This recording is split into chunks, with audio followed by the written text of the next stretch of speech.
नमस्कार। आज हम बात करने वाले हैं एक सुपर इम्पोर्टेंट टॉपिक की, राजस्थान की सिंचाई परियोजनाएं। एग्जाम्स के पॉइंट ऑफ व्यू से ये बहुत ही ज़रूरी है, तो चलिए बिल्कुल फोकस के साथ शुरू करते हैं। तो आज हम क्या क्या कवर करने वाले हैं, एक नज़र डालते हैं। हम बेसिक्स से शुरू करेंगे, फिर आगे बढ़ेंगे बड़ी बड़ी मल्टीपर्पज़ प्रोजेक्ट्स की तरफ, केनाल्स, ईआरसी और भी बहुत कुछ। सब कुछ सिस्टमैटिक तरीके से समझेंगे। ओके, तो सबसे पहले आइए राजस्थान में सिंचाई के फंडामेंटल्स को, मतलब कि इसकी बुनियादी बातों को अच्छे से समझ लेते हैं। अब देखिए राजस्थान में सिंचाई के साधन कौन-कौन से हैं, ये चार्ट बिल्कुल क्लियर कर देता है। सबसे बड़ा हिस्सा लगभग 70% कुओं और नलकूपों यानी वेल्स एंड ट्यूबवेल्स का है। सोचिए कितना डोमिनेंट है। उसके बाद सेकंड नंबर पर आती है नहरें यानी कनाल्स, जिनका शेयर है करीब 28% से ज्यादा। ये टेबल, इसको तो स्टार मार्क कर लीजिए। एग्जाम में क्लासिफिकेशन से डायरेक्ट क्वेश्चन आ जाता है। देखिए प्रोजेक्ट्स के टाइप्स होते हैं। एक तो है बहुउद्देश्य यानी मल्टीपर्पस, जिसमें सिंचाई, पीने का पानी और बिजली सब कुछ शामिल हो। बाकी वृहद, मध्यम और लघु, इनका क्लासिफिकेशन होता है इनके एग्रीकल्चरल कमांड एरिया के साइज पर। जैसे 10,000 हेक्टेयर से ज्यादा है तो वृहद। सिंपल है। चलिए अब बात करते हैं उन जाइंट प्रोजेक्ट्स की, जो न सिर्फ राजस्थान बल्कि पड़ोसी स्टेट्स के लिए भी लाइफलाइन है, हमारी बड़ी बहुउद्देश्य परियोजनाएं। सबसे पहले आती है भाखड़ा नांगल परियोजना। ये एक जॉइंट प्रोजेक्ट है राजस्थान, पंजाब और हरियाणा का। इसमें हमारा शेयर कितना है, ये नंबर बिल्कुल दिमाग में बिठा लीजिए, 15.2%। डायरेक्ट फैक्ट है। नेक्स्ट व्यास परियोजना, ये भी पंजाब, हरियाणा और राजस्थान का जॉइंट वेंचर है। इसका मेन फोकस बिजली पर है। पंडोर डैम से 198 MW और पोंग डैम से 230 MW, टोटल हो गया 428 MW बिजली मिलती है राजस्थान को। और पानी के लिए 1986 में इराडी आयोग बना था, जिसने राजस्थान को 8.6 MAF पानी अलॉट किया। बहुत इंपॉर्टेंट फिगर है ये। अच्छा, अब आते हैं चंबल नदी घाटी परियोजना पर। यहाँ पार्टनरशिप बिल्कुल सिंपल है, 50-50, राजस्थान और मध्य प्रदेश के बीच। पावर भी 50-50, इरिगेशन बेनिफिट्स भी 50-50, एकदम बराबर की हिस्सेदारी। ये जो चंबल प्रोजेक्ट है ना, ये एक बार में नहीं बना। इसको 3 अलग अलग स्टेजेस या चरणों में पूरा किया गया। आइए देखते हैं कौन कौन से थे वो चरण। ये टेबल सुपर इंपॉर्टेंट है। चंबल प्रोजेक्ट के 4 बांध गांधी सागर एमपी में है, राणा प्रताप सागर चित्तौड़गढ़ में, और ये राजस्थान का सबसे बड़ा डैम है। फिर जवाहर सागर कोटा में, इसको पिकअप डैम भी कहते हैं, याद रखिएगा। और लास्ट में कोटा बैराज। इसकी खास बात क्या है, इससे सिर्फ इरिगेशन होती है, कोई पावर जनरेशन नहीं होता। ये पॉइंट एग्जाम में पूछते हैं। अब आगे बढ़ते हैं माही बजाज सागर परियोजना। यहाँ राजस्थान का शेयर है 45% और गुजरात का 55%। लेकिन यहाँ एक ट्विस्ट है। इससे जो 140 मेगावाट पावर बनती है ना, उसका 100% यूज राजस्थान करता है, और इसका बेनिफिट सीधा बांसवाड़ा और डूंगरपुर के ट्राइबल एरियाज को मिलता है। ये इस प्रोजेक्ट की सबसे खास बात है। तो ये तो थी बड़ी बड़ी मल्टीपर्पज प्रोजेक्ट्स। अब आते हैं राजस्थान की जीवन रेखाओं पर, यानी हमारी नहरें, और इनमें से एक को तो मरुगंगा का दर्जा मिला हुआ है। चलिए जानते हैं। सबसे पहले बात करते हैं गंगन नहर की। ये राजस्थान की पहली सिंचाई परियोजना थी। सोचिए कितनी पुरानी और हिस्टोरिकल होगी।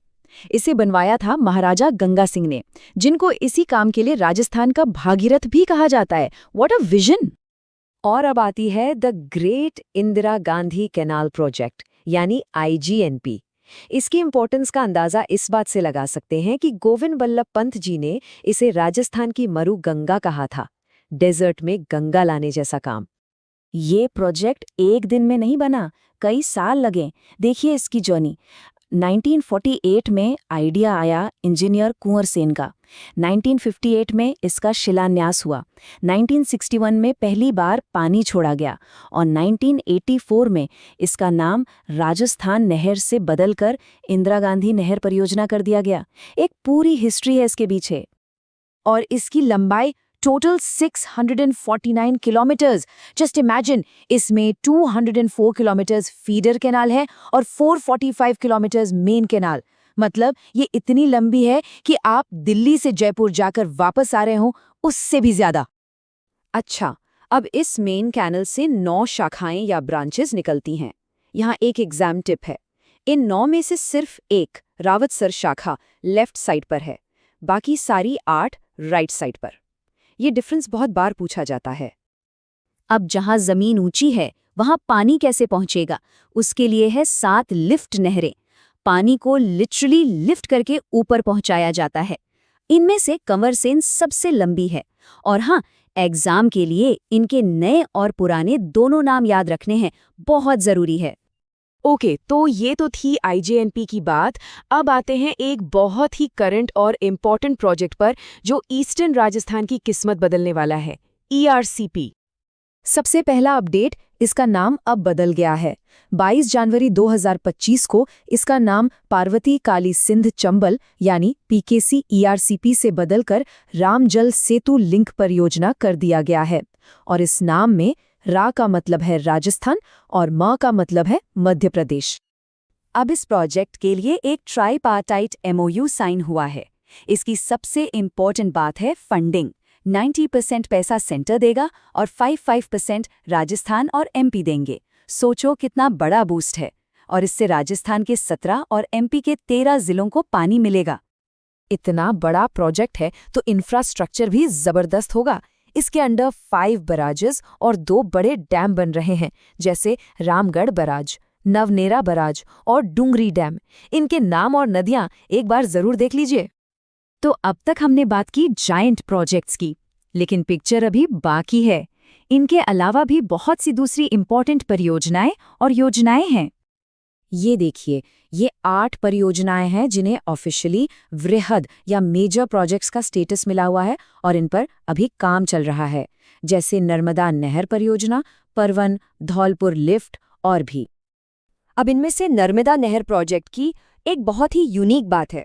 ये इंडिया की पहली ऐसी मेजर प्रोजेक्ट है जिसमें स्प्रिंकलर और ड्रिप इरिगेशन को कंपलसरी कर दिया गया है। पानी की एक एक बूंद बचाने का बेहतरीन तरीका। अब जमीन के ऊपर के पानी की बात हो गई, जरा जमीन के नीचे भी झांक लेते हैं। ये चार्ट ग्राउंड वाटर ब्लॉक्स की हालत बता रहा है। देखिए, 2022 में 219 ब्लॉक्स ओवर एक्सप्लॉइटेड थे। 2023 में 216 हुए। थोड़ा सा सुधार है, लेकिन सिचुएशन अभी भी बहुत क्रिटिकल है। सेफ ब्लॉक्स सिर्फ 38 ही हैं। तो इस ग्राउंड वाटर क्राइसिस से डील करने के लिए सरकार ने कई स्कीम्स लॉन्च की हैं, जैसे अटल भूजल योजना, जिसमें वर्ल्ड बैंक हेल्प कर रहा है, फिर मुख्यमंत्री जल स्वावलंबन अभियान 2.0। ये सब मिलकर सिचुएशन को अच्छा करने की कोशिश कर रहे हैं। ओके, सब कुछ पढ़ लिया?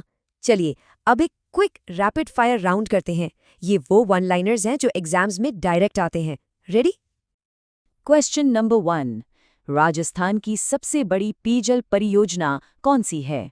आंसर, बीसलपुर बांध परियोजना, बिल्कुल मत भूलिएगा। नेक्स्ट, मारवाड़ का अमृत सरोवर किस डैम को कहते हैं? यह है जवाई बांध, पाली में। ओके, अगला सवाल। राजस्थान का सबसे बड़ा मिट्टी का बांध? वो है पांचना बांध, करौली में। एक एक्स्ट्रा फैक्ट, ये यूएसए की हेल्प से बना था। And the last one for our rapid fire, Rajasthan का सबसे ऊंचा हाईएस्ट डैम कौन सा है? ये है जाखम बांध, प्रतापगढ़ में, हाइट 81 मीटर्स। तो आज हमने राजस्थान की सिंचाई परियोजनाओं को काफी डिटेल में कवर किया है। हर प्रोजेक्ट, उसके फैक्ट्स और फिगर्स, सब कुछ। अगर ये टॉपिक अच्छे से समझ आ गया तो सोचिए अगला टॉपिक कितना इंटरेस्टिंग होगा। तो उसके लिए लाइक, शेयर और सब्सक्राइब करना बिल्कुल मत भूलिएगा। मिलते हैं अगली क्लास में।